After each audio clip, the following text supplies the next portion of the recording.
So our scripture reading today, again, as we follow through the lectionary, we are still in Matthew's Gospel, and we will be for a while. But we continuance in the narrative as we move over to the 15th chapter today.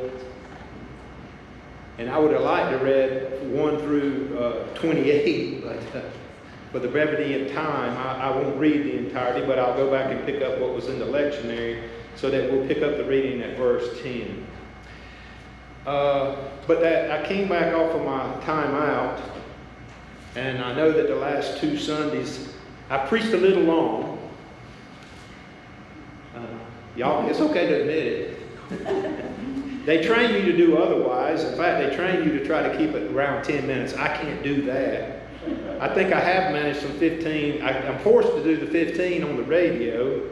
They cut you off at 15. But I try to stay around 20, but when I approach 30, I know that I've gone a little bit long. I overheard 2 people talking about me preaching one day. Be careful when you're talking, because you never know who might be hearing what you say. But I never forgot their comments. One of them was actually complaining that I had preached too long that day. And the other one stood up for me and said, it's not that he preaches too long. He's just got a lot he wants to say about God.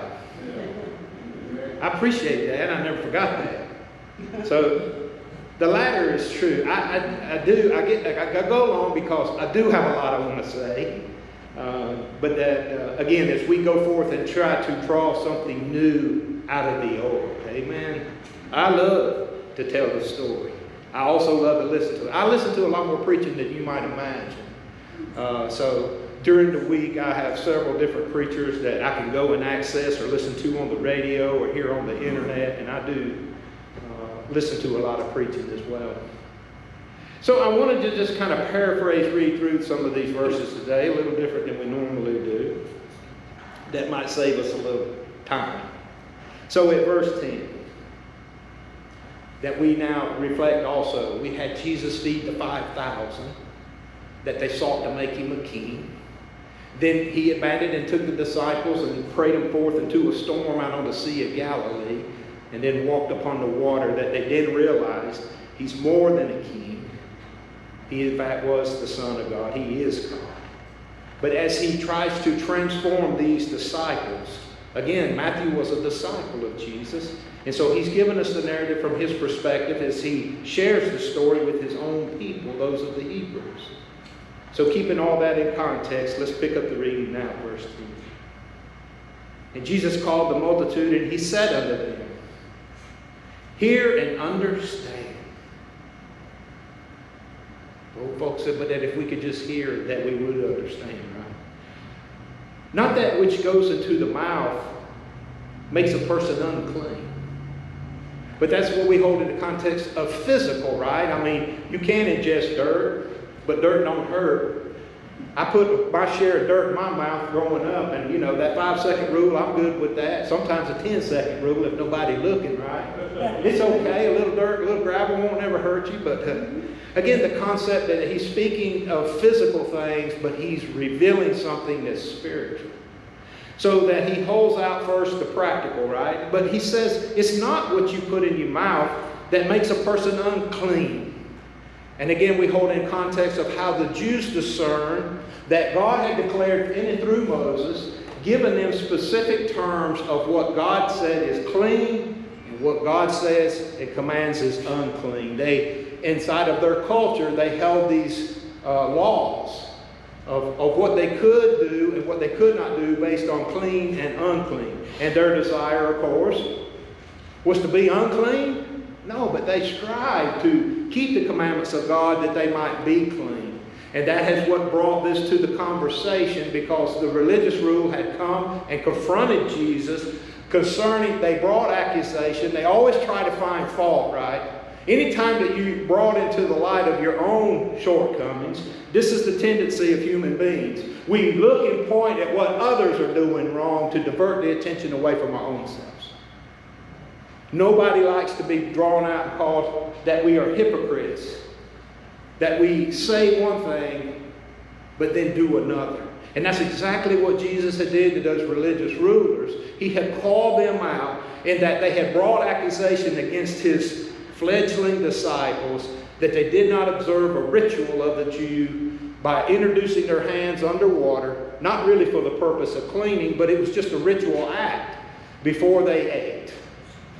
But Jesus quickly pointed out to them that while they kept the command or the traditions of humans, they neglected God's command. They had allowed a tradition to evolve to a point that they had kept obedience to it while they neglected what God had declared. Again, it called for self-reflection. So now he's speaking to the whole, no longer to the religious rules.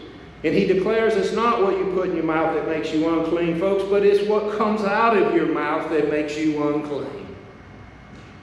Then came the disciples, and they said unto him, do you know and do you realize that what you said to those Pharisees, in fact, made them mad? You offended them. That after they heard this saying was that he brought them into conviction.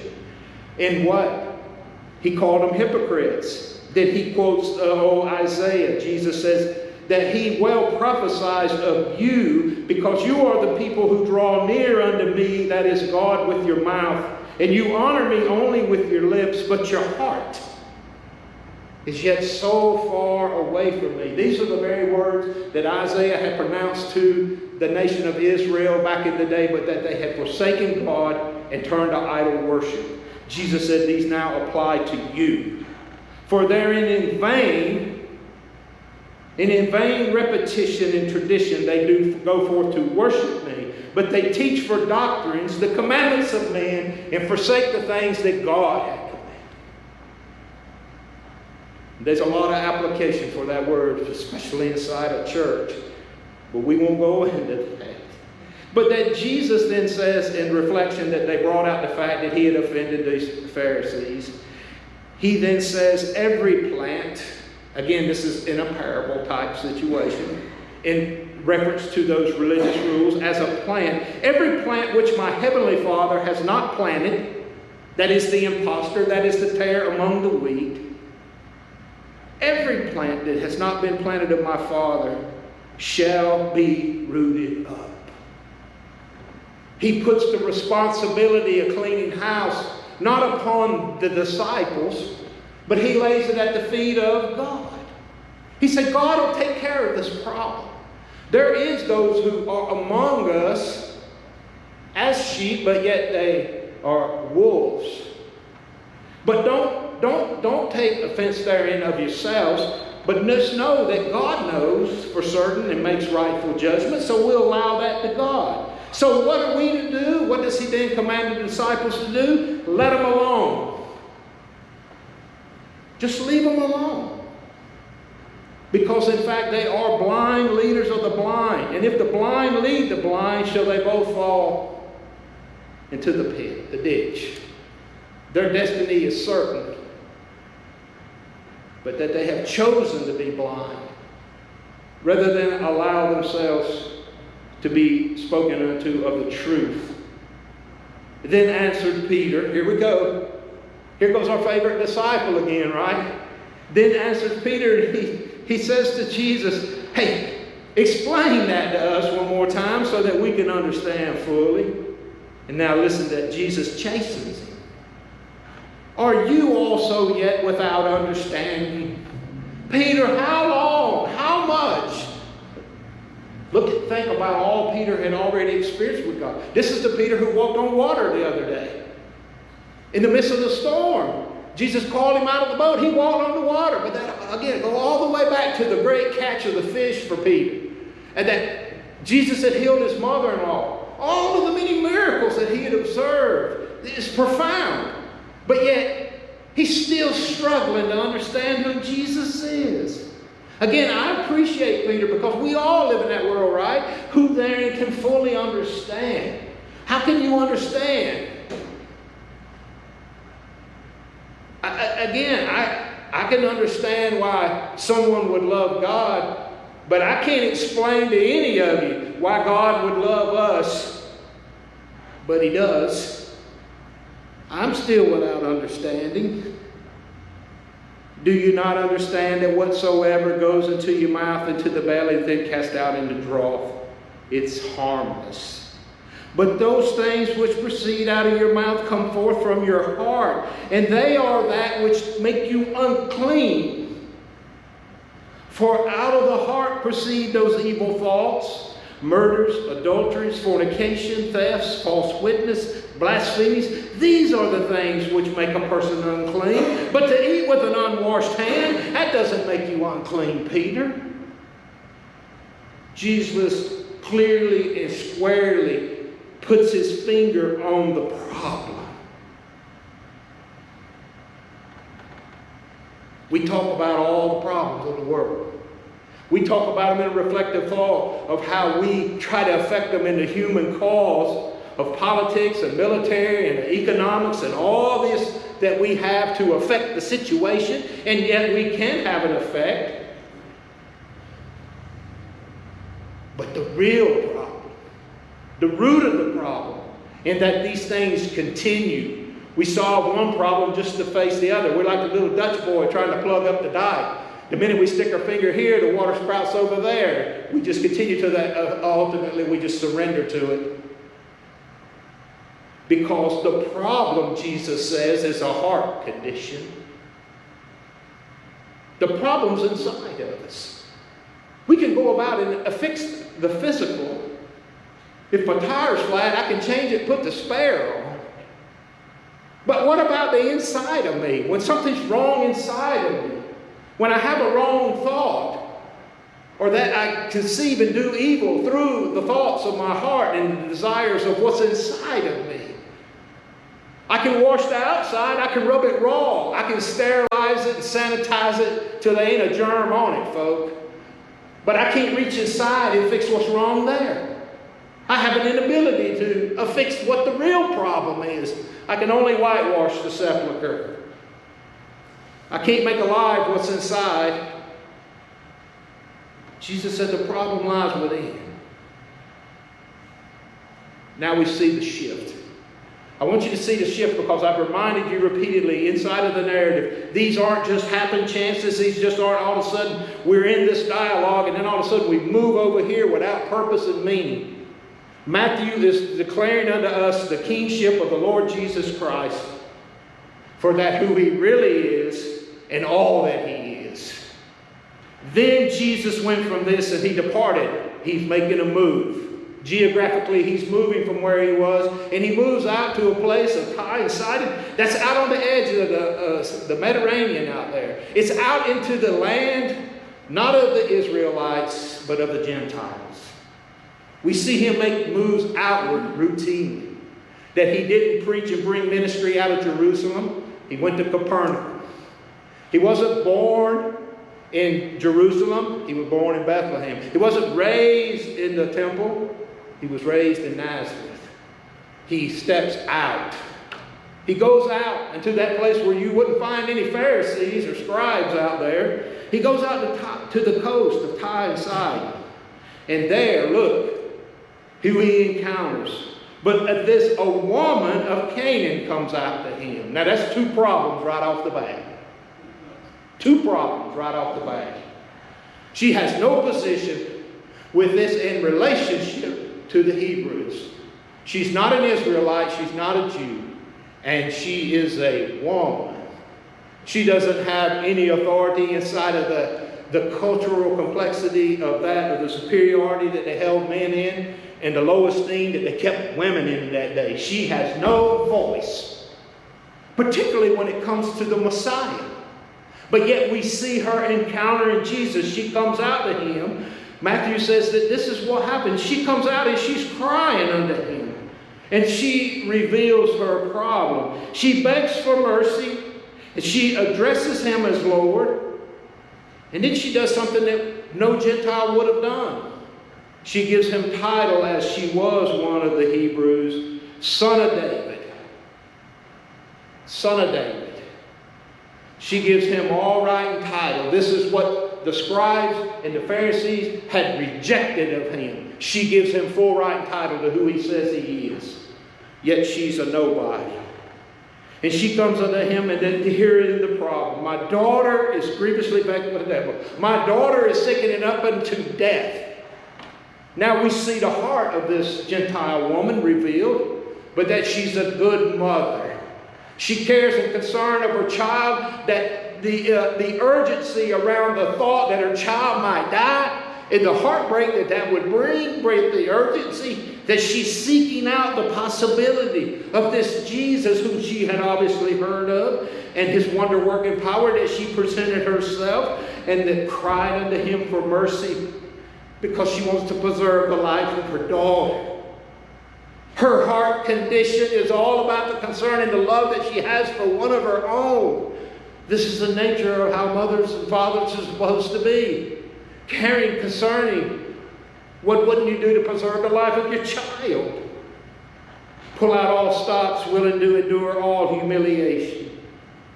But look at how Jesus responds. When we see inside of the narrative the way that Jesus responds, it's so un-Jesus-like. It's not like him.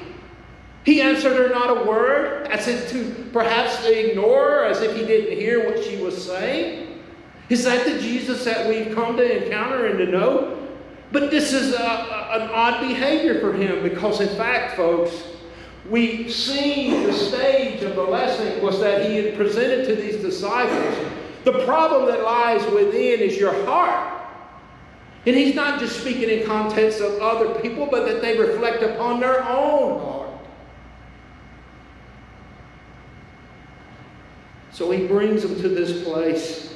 Then he begins to mirror or to imitate their own behavior. We'll see that. He's joining in with their attitude for the purpose of not necessarily mocking them like the siblings do when you're growing up. You know, when you say, you say something and then they say it back. You say it and then they say it again. You know, the mocking type deal that you do with your siblings growing up. But in a context sort of like that, in that he's, again, mirroring their behavior and their attitudes towards this woman. He answered her not a word, and his disciples came and besought him, saying, "Oh, wait a minute, Jesus. We've been too harsh on this lady. She's got a real need. Let's reach out into this community. Let's make a difference here. We can't fix it all, but I know that you can fix her problem. We've seen you demonstrate the ability to heal people. You don't even have to be present. You can just declare it and it'd be so." Was that what they said? After all that they had learned about this Jesus? But know that they fell in line with their own heart problem now revealed. Lord, just send her away because we're tired of hearing her cry. Does that sound like Jesus' disciples? It does not.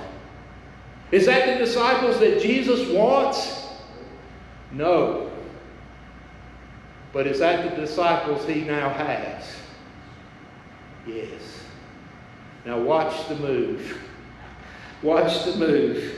And he answered and said, not directly to her, but that all that was present could hear, "I am not sent but unto the sheep of Israel." No, lost sheep. I'm sent to the lost sheep of Israel. Now, where does that put the disciples? Are they the good sheep of Israel? He just gave them a title, didn't he? He said, "I'm called up to the lost sheep of Israel." They're lost sheep. That's the context he puts them in, up to the house of Israel. But yet she resolves, she comes and she begins to worship. I want you to see the simplicity of how to approach God and to pray to God. Because we want to make it something complex and difficult and uncertain about how to do. Simply come adoring and loving him and then just ask him. It don't have to be a long, drawn-out affair. She comes and that her heart desires, she begins to worship him and she simply prays, "Lord, help me." 2 words. 3 words. "Lord, help me." That's as simple as the prayer has to be. And you know what his heart desire was, right? It wasn't a coincidence that he was out there or that she came in need. He went there specifically to meet this need. But then he declares, again, in mirroring their attitude of the Hebrews as they looked at the unclean Gentiles, It's not meant but to take the children's bread and to cast it under the dogs. Now, in essence, a backhand compliment, if you could call it, that's not even a compliment by any means. But what is it that he gives her title? These disciples are lost sheep, but now she becomes the dog, because she's Gentile. So see, in contrast of how God had commanded through Moses, sheep were clean animals, at least they were declared clean. But that which walks on the paws and on all 4 feet, God had declared as unclean. Dogs were unclean, sheep were clean.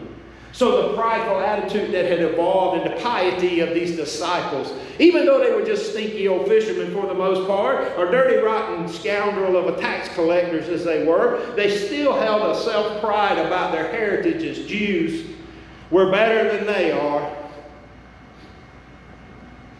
It's that same old problem of the us and them. They try to pigeon-toe everybody. You can't put a round peg in a square hole. You can't put a square peg in a round hole.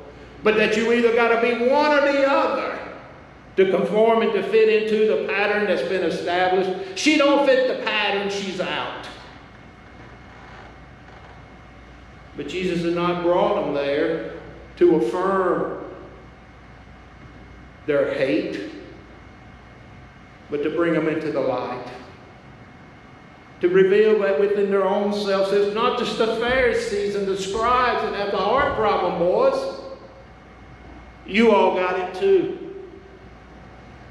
But at least she's willing to confess hers. Watch her confession, because she doesn't rebuke his word or deny or take insult to the fact that she's referred to as less than human, but of an unclean dog. But she holds and affirms truth. Lord, I'm not worthy. I am in fact. But we have noticed this, the graciousness of the Lord, that when crumbs fall from the table, he allows the dogs to eat and clean the floor.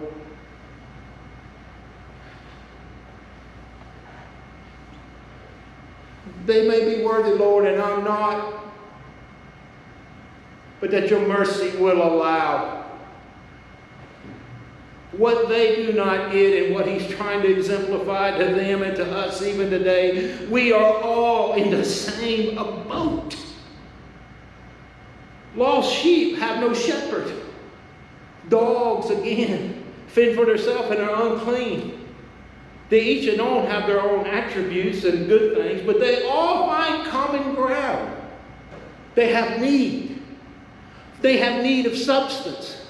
They had need of survival and the struggle of everyday life. They both experience sickness and death. They both, without master, have no one to anoint their head and to care for them, to nurture them and encourage them, to show compassion to them, to love them. Sheep, lost sheep, and dogs alike want to be loved. And he looks at her with an endearing and a loving gesture, I'm sure, and simply says, "Oh, woman." Now he's exemplifying her, lifting her up. Oh, great is your faith. How was the faith of those disciples? He chastened them on the sea, didn't he? Ye a little faith. But of this woman, this Gentile dog of a woman who had no right, no authority, no position, but only in need, but discern inside of Jesus something more of an acceptance, willing to endure humiliation. Now she's exemplified above them in all. Great is your faith. And how do you like, in conclusion, whatever it is that you have need of, let it be so. Whatever it was. It doesn't matter. But because of your willingness to exemplify and to help me move forth from the heart problem of my disciples, that I could teach them. Peter learned this lesson later on in the book of Acts in a dream, when he sees the sheep fall and the different animals upon the sheep, and therein that was both clean and unclean. And the Lord said, "Go, take and eat." And he said, "Lord, God forbid, but I've never eaten anything unclean." God said, "What I've declared clean is clean." Peter's reflective thought there that he'll share with the church later. I have learned something about God. He'll love anybody. He had no respect of person, but that he sees all the same. Folks, we all are lost sheep. We are all dogs. We are all Syrophoenician woman, Gentile without right, our cause, but that God would even hear our prayers, but yet he does. And in the fullness of his love and compassion, he answers those prayers. For there and again that he brought comfort to this woman, not for the purpose that she would be comfortable from there on, but that now she would also go and do what? Bring comfort unto others. Having had her heart touched, she was not the same person when she left as she was when she came. Do you know him? Do you need love? Do you long to be loved? Have you been neglected? Is there none who have compassion for you, as to discern your spiritual well-being and all that you carry a burden in your own heart? But Christ says, come unto me all, because I see you all the same, as sheep who have no shepherd, but are those who the law forbids and blocks out and keeps access from, but that you are all mine, created of me with sacred worth and purpose, and that indeed I give myself wholly for all of you, because I do love you all. In the name of the Father, Son, Holy Spirit. Amen.